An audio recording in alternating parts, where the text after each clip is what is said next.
Now, on the money.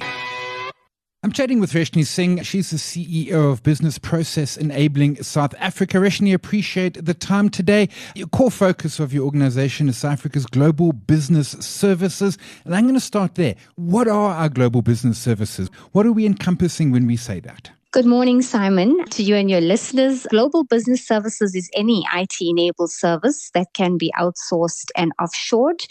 So they range from anything from contact centers all the way to finance and accounting services, legal services, ITO services, etc. So it's quite a broad spectrum. Okay, so that is much wider. I thought it was more going to be sort of the call center, contact centers, but actually a whole lot wider. It's not a new sector. I remember chatting around this many years ago, but certainly growing. And data coming out from yourselves, some 14,000 jobs, almost 14 billion in export revenue in the first 3 quarters of 2024. It is, I want to say it's big, but I suspect the story is it's probably just going to get a lot bigger.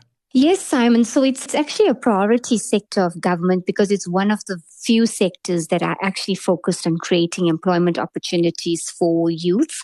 There's a master plan for the sector, which is focused on creating 500,000 jobs by 2030. So it is actually quite a significant enabler of job opportunities for unemployed people in South Africa.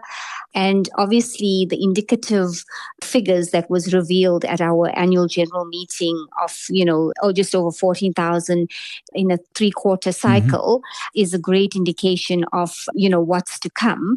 So at the moment, together with government, we're obviously looking at a refreshed value proposition for South Africa, as well as revised incentive programs to be able to attract more offshore work to South Africa. So just to remind the listeners that this is a sector that targets international work, predominantly from the UK and the US to the South African shores, and people in South Africa get employed to be able to service people sitting in those source markets. And are we? And certainly, as I said, when I was looking into this many years ago, we were internationally competitive. We have strong English language skills, we have the time zones, we have the pricing, we have the infrastructure. And in this case, it's not the infrastructure in terms of Transnet, it's infrastructure in terms of fiber and the like. We are competitive globally. We are exceptionally competitive globally. I think we've made huge strides in terms of curbing challenges that we had historically around connectivity and the price of connectivity, etc. I think we are at a position now where we actually the third most favored destination for global business services globally after India and Philippines. So we're extremely attractive from a price point perspective, but most importantly from a quality perspective. So the ability of South Africans to be able to show empathy, to be able to problem solve, etc., has positioned us really well. And to be absolutely honest with you, as devastating as COVID has been for everybody, it actually positions South Africa really well because a lot of global firms that were looking at de-risking because they had too many seats in India or too many seats in the Philippines, and they were looking at de-risking their customer service. For example, when it came to essential services, South Africa provided an amazing opportunity for them, and we actually grew quite significantly post 2020, 2021.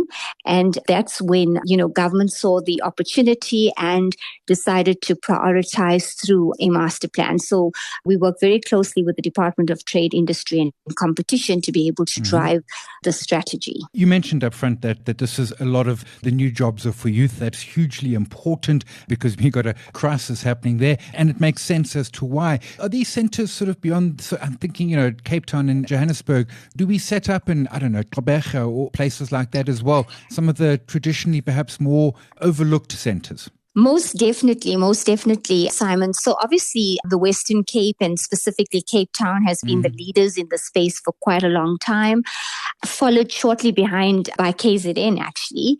So KZN is not very far behind in terms of the number of job servicing offshore clients. And then we have Gauteng. But the sector has a very deliberate strategy and focus on tier 2 and tier 3 locations, with the Eastern Cape being our tier Net 2 strategy. And we actually have had one of the largest global BPOs that have set up in Quebec last year, and actually growing to about 2,000 jobs by the end of this year in that region. The other area that we're really trying to boost is what we call township economy models as well, where we'd like to take the jobs to the young people so that one of the biggest costs for people working in the sector is transport costs. Yeah. So the township model is actually becoming hugely favored amongst investors as well. And we recently launched a site in Alexandra, just outside Santon, with a US client, in fact, a financial services US client that took their work into that region. And it's really great to see the impact that this has on the communities in the township and the young people that are desperately looking for work in those regions. And it is something which can be, with some T's and C's, set up practically anywhere. We'll leave it there. Reshni Singh, CEO at Business Process Enabling South Africa. Appreciate the time. That's it for today. I was chatting with Nick Kunze from Sanlam Private Wealth yesterday about the Trump tariffs against China, Canada and Mexico. They were all due to start today. We asked you how badly will this impact markets. Almost half said bad only for a while. Well, it turned out to be one day before Trump folded. Almost a third said a horror show. The rest said all will be fine. This podcast is brought to you by Stanlib Asset Management. Invest in more certainty to navigate volatile market conditions. We're live every weekday morning on the MoneyWeb website and the app, 6:30 a.m. podcast just after 7. Thanks to my team, Eddie, Nobokle, Nicole, to you for listening, my guests for their time. My name is Simon Brown. This is MoneyWeb Now. We'll chat again tomorrow. Gold. You've been listening to another MoneyWeb Now podcast, posted every weekday at 7 a.m. on moneyweb.co.za. MoneyWeb Now, on the money.